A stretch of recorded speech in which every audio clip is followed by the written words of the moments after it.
we are back with another episode of The Investor Chair. And I'm sitting with the wonderful Tinyiko today. And for those on Twitter, they truly know her because she always drop gems, drop diamonds basically around investments, around your relationship with money. And the theme of today's topic is investing as a woman and investing for your child as well. Yes. Because I think Easy Equity released a little bit of results, I think last year, not this year. Okay. And they said women are actually investing less compared to men. Mm-hmm.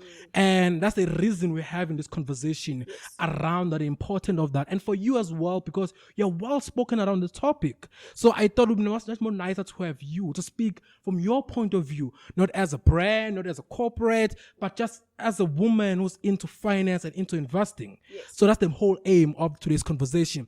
But let me not waste more time, guys. Oh, by the way, this is not financial advice, only for educational purposes. Yes. Let's make that clear. Yeah, let's make that clear. Mm-hmm. So who's Tinyiko? Let's start there. Who's Tinyiko? Okay, guys. Tinyiko is a very, outgoing person from Tembisa. I'm just an outgoing person. I love going out. I love having fun, but I'm all about balance, Yeah. So, I grew up in Tembisa with both my parents. Yeah. My mom is a clerk. Okay. My dad was a policeman. Now he's retired. So, my dad was always into businesses, entrepreneurship. So I think that rubbed off on me. Oh, yeah. Because growing up, I was also that type of person. I was always selling something. I started like in grade 10, selling. Yeah, and I feel like that's where you love for money. Yes. But also, just to say that, because I just said love for money. Yes. People always think the love for money is something bad. Yes. I know. Let's talk about that in your upbringing, because you're saying your father played a huge role, because your father was also entrepreneurial, so that rubbed off to you. Yes. The idea around money and the idea of loving and dealing with money. How did your growing up in Tembisa, number one, growing up with both your mother being a clerk, your father being a policeman, but still entrepreneurial, shape your understanding of money and your relationship you have with it today? How did that happen? It shaped a lot of, it gave me structure, right? Yeah. It gave me an idea of how to make money, number one. That's something that I understood from a young age. And I also had an understanding that you can actually make money work for you, right? But I think the only problem was that, let me tell you something. Yes, my dad was entrepreneurial. I was also entrepreneurial. But my biggest problem was that I did not really learn about how to actually keep the money and how to actually, think long term in terms of maybe building generational wealth. I didn't have all of that knowledge. Also, I think a lot of people, especially a lot of entrepreneurs, understand how to make money, but don't understand how to manage it and how to keep it or make it work for you. And I think just touch on something important right now. But before we even go deep into the theme of today's episode, I want to go back to that as well. Your relationship with your father, your relationship with money, and that idea of wanting to use the money you're making to when did it click to you? Okay, now I don't understand how to keep the money. I don't understand how to manage it. It took me a while. Okay. It took me a while because I think because after matric, I went to varsity, did my degree in biochem and chem, honors chem, right? Yeah. Everything was smooth and I was always making money. I don't want to lie. But after finishing school, now I'm at home. I'm unemployed.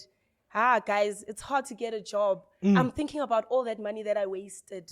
And I'm like, yo, Mudimu, may I please get another opportunity to touch money? I think that's when it dawned on me, actually, I'm not that good with money. Oh, yeah. Because I think I did a video, not a video, I was on a studio space when I showed the relationship between my mom and myself. Yes. My mom growing up was also like your father as well. Yes. She was always a hustler, know how to make money. Yes. But as soon as it arrived, tomorrow it's gone. Like literally it's gone. And you're touching on something important. No, it is. I remember watching, was it Mseleku? You know Mseleku? No. This guy, man, that guy, Musa Mseleku. Oh, okay. Yes, I see now. Yes. Yeah. So he was talking about how, there's a difference between someone who makes money and somebody who knows how to make money and keep it. Oh, yeah. So he was saying that he's a millionaire or he has money right now. Oh, so okay. Because of, thank you. Yeah. Because of the fact that when he was making money, he was saving it. Oh, yeah. So I want to know, there's a difference between someone who makes money and someone who makes money and knows what to do with it. Oh, yeah. I think that's an important part that you touched on there. And I want to move the conversation around that aspect as well. Yes. When did it dawn to you? Okay, not even when did it dawn. What was your first investment? Let's start there.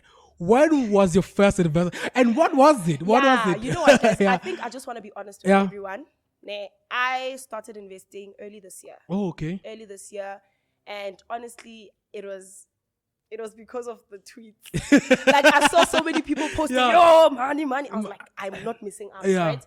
And I decided to actually start. Yeah. So, I didn't do the whole do your research thing, No, I think that's the. I think I love the fact that you're being honest, because that's the same thing with me. My first investment, I was never about research. Yeah. I remember I walked up to a post office. I saw a pamphlet, right? Yes. It says government bond. I didn't know what the shit a government bond was. Is it? And I put 1,000 rand there. So I think that's okay. That's okay. And I always tell people, like, it's okay, because many people don't want to start investing because they feel they don't understand it. My dear, just start. Yeah. You can understand the inside. That's what I always tell people. Like, you just need to start. Yeah. Do it, and then you'll be fine. And I love that honesty part of it, because people miss that part. They always say you must do doing your research is important. We're not gonna undermine it. But sometimes if you want to do it, just throw yourself in the deep end and learn how to swim there. Dive in. Because perfection, guys. We're not searching, we're not seeking perfection. We're not. Don't do that to yourself. So now let's get into the conversation and the most important part of it, which is investing as a woman. I know I'll be speaking with a lot of ignorance and a lot of not understanding, because I'm a man and also my age. So I wouldn't want to dive into and my opinion on the matter, but I want you to speak around it, because I remember when I saw a research that said 68% of women have their money in the cash markets, in the cash market, or in the money markets, or in the money market, or the equivalent of that. I mean, they're being conservative. They don't want to dive deep into the risk and make more money for themselves and stay equal. They say they love saving than investing. So what's stopping women from actually investing? Because they are saving money, but they're not investing money. Okay. What's stopping them? Let's just start it there. Okay, I'm just going to be honest with you. I feel that, I think that's because we really don't have confidence in ourselves when it comes to money. And we just don't have the knowledge. Oh, yeah. And I think it goes down to, like, okay, I'm going to speak personally, for example. Like, I grew up in a home where the father figure, the male, he was the one who was always, like, doing a lot in terms of the finances. Women were just the people who were cleaning, taking care of the kids, cooking, right? So I think that's the reason why. But I'm realizing that over time, things have changed. Women are more independent now. True that. We working. And I feel like now we only getting the opportunity to learn about investing. And maybe that's why we are a bit more skeptical about it. And that's why we are so conservative. And I think as well, I love the part that you touched, that our historical understanding of money also plays a huge part where we are. Yes. Because as kids, we observe our parents. Yeah. And if my mom is not there playing the role of being a financial head, I will be a little bit concerned if now I have to do that myself. I'm like, but my mom never did this. So basically, I have to say kudos to the women who are doing it. People like you who are now breaking the stigma, breaking the culture, and just doing it. So let's talk about in terms of that idea of investing as a woman. What's your strategy? But you started this year. What has been your strategy? But I know in the beginning, you had no strategy, just doing it, and now you're growing. What's your strategy? Okay, you mean for myself or for yourself? Okay, for me. Yeah. I think more than anything, for now, also looking at my age. Yeah. Okay, I'm still young. And I'm not where I want to be in life. So I think for now, I'm okay with a bit of risk. Okay. So now I'm an aggressive investor for now. And I usually just go for the individual stocks. Like I'm there by it. Yeah. So that's me. The risk taker. And I think it's okay, man. Look at your age, and as you said, you're still learning, starting up that stage, being aggressive. It's okay. There's nothing wrong with that. Now let's move the conversation a little bit into okay, before we even leave the topic around women investing, I think what's the number one solution you think can be used to empower more women to invest more? Because they are making the money. That's what they are making the money. They are making it. Women are doing such great things these days. And I feel like one way for us to actually get into the investing space and actually do well, and be good at it, because I really genuinely feel like we can do that. I think the best thing for now is to just educate ourselves when it comes to investing as a whole. Yeah. You know, I think we need to just use the resources that we have. Oh, true, and true, just true. Dive in. You know, there are so many platforms. Like there's like social media, Twitter. it was because of Twitter. Yeah. So there's social media, Yeah. YouTube channels, like Ivan, for example, your episodes. It's amazing work. There's, on the internet, there's information. I think we just need to educate ourselves so that we can actually get comfortable with the topic. And I think that's beautiful. That's beautiful. And I love the fact that you've raised the idea that there are so many platforms out there that give the education, but it's all about us now allocating them in the one that suits you. Yes. But now let's move into your children. Investing for your if you have a child, not children, a child. Hey, I'm sorry. Maybe I don't know. Hey. I'm sorry about that. Investing for, but let me just speak in general. Yes. Investing for those who have children is investing for your child and take into account that. Yes. Because for me, my mama, baba. For me, I had to do it myself. Yes. There's not, mama, I don't blame her. She was not educated enough to understand. Yes. But you are, because you're taking actions around that. Yes. What's the strategy for investing for your child, and what's the best vehicle for that? Okay, so for me to start investing for my child, number one, I had to sit down and ask myself, like, sometimes, let me just start like this. As a parent, you always want the best for your children. Oh, yes. So I just got to a point where I realized that by giving my child the best clothes and the best devices maybe might not be the best thing to do. Yeah. I got to a point where I was like, but then why can't I do for her what I wish they had done for me? You, yeah. And then that's where I got into this whole thing of investing for her. And then I remember seeing a tweet by Kamogelo. Oh, yeah, I know Kamo. Yeah. Yes, and she was telling us about how you can actually do it for a minor. And I was like, why not? You know? So I was like, why not give my child options? Yeah. Maybe invest money for her so she can have options. Yes. And, maybe she can use it for retirement or whatever she wants to. Buy your house, buy your car, So that's what actually motivated me to start, number one. Yeah. And then in terms of the strategy, for now, I'm still learning. Hey, for now, honestly, I'm just using the Easy Equities app,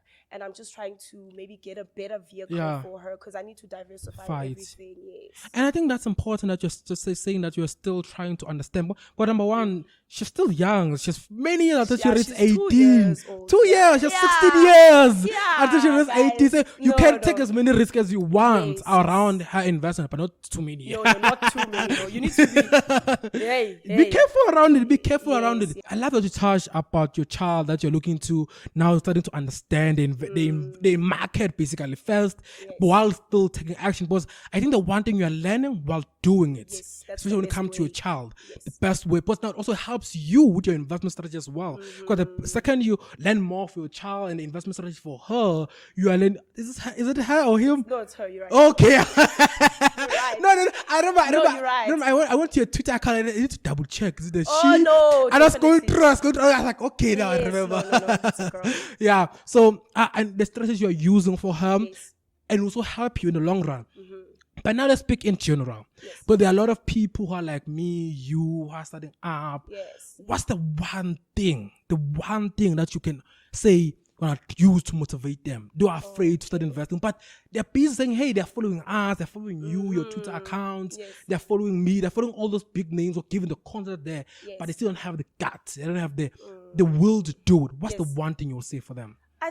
I know it's a cliche, but I think they need to start. I think you just need to start, guys. Yeah. Because honestly, guys, the first step is you starting. And you need to start regardless of how much you have, regardless of the knowledge you think you don't have. Dive in. Okay, well, don't dive in too much. Use money that, with investing, use money that you're willing to afford, to lose, right? But just start regardless of everything. Just start, honestly. Okay, I think that's important to just start, guys. Just Remember, start. just Just start. So now, what's your go-to investment? If you have to pick 3 go-to investment class, assets, stock, or whatever, it's even like bank products. If you have I give you a 10,000 right now, say divide it to 3 assets or any type of category, whether it's stock, individual stock, ETFs, whatever it is, even crypto. Okay. If I can say 3, your go-to, what are those 3? Okay, now for me, because I'm more into individual stocks. Yeah. I would definitely start with the Purple Group. Okay. Because I honestly believe in the brand. I'm here with you. I'm there with guys, you. honestly I'm there speaking, with guys, you. The money's there. Hate me, honest, I mean, we didn't have this opportunity to invest. With so little money. Yeah. Guys, that platform is making it easy. Like, this is not even like a promo, promotion. but It's not a but promotion. we are being honest. We're being honest. People it's the group truth. is doing so much, So and they're building well. so much a strong community. So there's so much potential in them. Exactly. Like, they're always working on improving Yeah. the platform. So the products are always, it's getting better and better, guys. Like, why are you not investing, Yeah. And then another one that I believe in is the ARC. Ooh. I really believe in ARC. ARC. Yes, I don't know. Maybe it's also because I did a certificate in banking. So I've got like an understanding of how banking works, innovation, guys. Yeah. We're moving with the times. Yes. I mean, for example, there was a time where people didn't believe in Capitec. But if you check, they're doing well right now. 2005 was 20 rand. Today is 2,000 rand per And share. I genuinely feel like ARC is going to do well. Oh, yeah. And then the third one, it's Easy Tenor. I mean, hello. Oh, yeah. Guys, this is not a promo for easy equity. No, but just being honest. Just being honest. Just being honest. It's based on the way that I'm investing at the moment, as I mentioned, individual stocks. Individual. Right? But I'm going to change that, by the way. No, I'm just doing this for like 3 years. When I turn 30, guys, I need to be a bit more moderate. Yeah, So I believe in EC10 a lot. I believe that, crypto is the future. I honestly believe in it. Yeah. And risk management. Yeah. So strategy. So it makes sense. Yeah. So that's it. And I think you just answered my next question. Was about to say pick the top 3 stocks as you like. Those are the ones But in terms of the ones that you want to invest for in 2022, yes. If I can say pick 3 new stock for 2022, I know I may be throwing you in the deep end right now. No. But pick 2 or 3 that you say, okay, I need my watch list. I'm interested in them for 2022. Stocks. Yeah. Stock, individual, in the JSE. I'm a fan of the JSE, so skip it. Guys, not gonna answer. I don't know. Yeah. Yet. Yeah, I don't know. Oh, you still have to sit down in your resolution. Yeah, new year, me. I still need to go. Oh, no. That's okay. That's okay. Yes. What's your plan for 2022? What can we look forward in terms of you and what you're building? Because I know, number one, you are building yourself as a brand. Yes. You are trying to create more content. Yes. So what can we look forward in terms of you 2022 and going forward? Oh, okay. I feel like, 2021 for me was just me finding myself in this financial space. I was just trying to understand where I fall in, and I think I have an understanding of where I am right now. I think I'm more into taking it back to the basics. Yeah. Because guys, I had a terrible relationship with money, and I genuinely feel like we should really also focus on that. The basics, the simplicity. Yeah, you guys go bad. Ish. I feel like many people wanna start investing and stuff, but they don't really have a good relationship with money. So I just wanna start with that, like the psychology of money, understanding like why your money personalities. Like I think I just wanna take it back. So I think next year I'll be just doing some, I'm going back to YouTube. Thanks to you. I told you, guys, go subscribe. I'll put the link to her YouTube channel in the description. Yes, so I'm going back to YouTube. I'm just thinking of also doing a few talks. And I also I'm working with kids. I have an organization with kids. Yeah. So I'm launching next year, teaching them how to save. And I don't know. I'm sure many more is to come. And I love the fact that you're talking about the basics. But the reason I wanted people like you, but the entire group of people in this series I'm doing are people going back to the basics. Yes. But I think South Africa is not advanced enough to be talking about technicalities, talking about graphs. They are important, but I think the basic, the simple relationship, the spiritual relationship between you and money. I like that. You see, there's a lot of things that we still need to understand before you can tell people about charts. So I love that. I love that. But thank you so much for gracing this series with your presence. Honestly, like you're one of those people. Like honestly, the entire cast of people I have in this series are people number one I look up to, and I love the content they produce, and they're all about simplicity. Well, that's me. Okay. Simplicity. And also being genuine and also not trying to be fake. But so you see a lot of people on fan Twitter faking it every single day about them, stocks, this. I'm like, dude, drink a glass of wine and relax. So I love people like you who are genuine, showing the good side and the bad side of money. It's all about balance, guys, honestly. Because also people feel like this financial journey is about like perfection. I'm so boring. I'm serious. No, and it's not even like that. We are normal human beings, and like they need to also understand understand that Yeah. we are normal human beings. Like money is hard to handle. It's Yeah. sometimes it gives me a challenge even till this day, you know. And So it's important to people need speak about that as well. like it If you happens, go guys. down, you go down. Like Say, it hey, happens. I felt, I will get up and Yes. I will move. So that's the thing with me. I just want people to understand, man, guys, honestly, Yeah. and you just need to understand that it's a journey. Yeah. You will make mistakes. You just need to be willing to like work on it and try Yeah. to improve. And I That's all. love it. I love it. Imagine someone like you come from Timbisa, someone like me who come from Ligas in Nelspruit, small place. Oh, no. At least you come from a big township. I in guess Harden. so. But I love the guess fact that you so. come from. Both of us are previous disadvantaged, and we are trying to show that for those who are like us, who are previous disadvantaged, you are even a woman. Women are more disadvantaged than me as a man. Yes, So I love the fact that you're number one taking action. I love the fact that you're taking your child into account. I love the fact that you're being honest to say, hey, I'm still learning. I'm still trying to improve. And also I love the fact that you're talking about your father. But I think fathers are one group of people who are not appreciated enough. And for you to speak about the role your father played in you understanding money today, for me, honestly, I appreciate that. And thank you so much for joining me on my series. Thank you for having me, guys. Thank you so much. Truly, it Thank was you a so pleasure. much. Thank you. And guys, thank you so much for watching today's episode of the Investor Chair. And please do ensure you hit the like button, hit the subscribe button. But as always, guys, I am Ivan Sambo, your student investor. And thank you so much for watching.